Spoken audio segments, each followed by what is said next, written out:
challenge, 4 na baso ang kailangan malagyan mapagpatungan ng isang CD sa nag-aabang na baso. Pag nagawa ang 4, mag-hello tayo sa 1 million pesos. For example, nakuha mo ang 1 million, anong gagawin mo sa pera? Siguro yung kalahati nun. Or hindi man kalahati, ibibigay ko sa charity. Ibibigay ko sa kapatid ko rin, sa pamilya. Tapos, siguro panahon na para magpakasal na ako.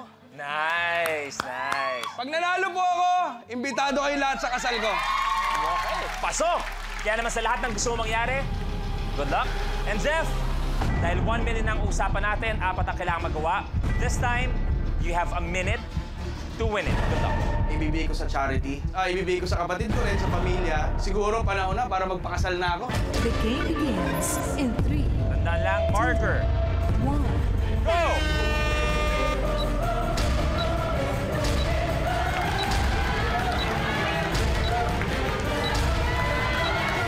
Bawal mag-skip.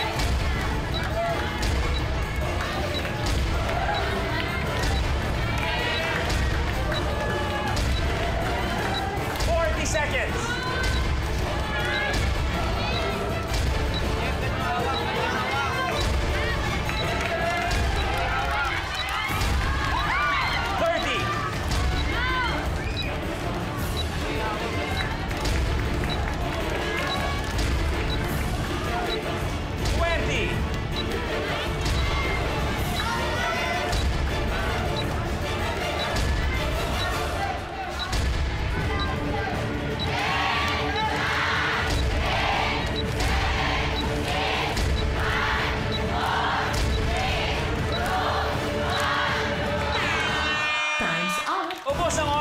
Jeff, magpapaalam tayo. Pero meron ka pa rin 70,000 pesos. Salamat, Luis. Hindi mo nakuha ang 1 million. Pero ito maganda, ikaw ang last man standing. Kung saan babalik ka pa para sa laban ng mga ultimate last man standing. May chance ka pa ulit para sa 1 million pesos. Thank you very much. Players, samahan nyo na kami dito.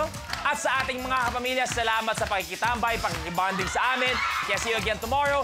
Dito sa nangunang game show ng bansa, ito ang Minute to Win It, Last Man Standing.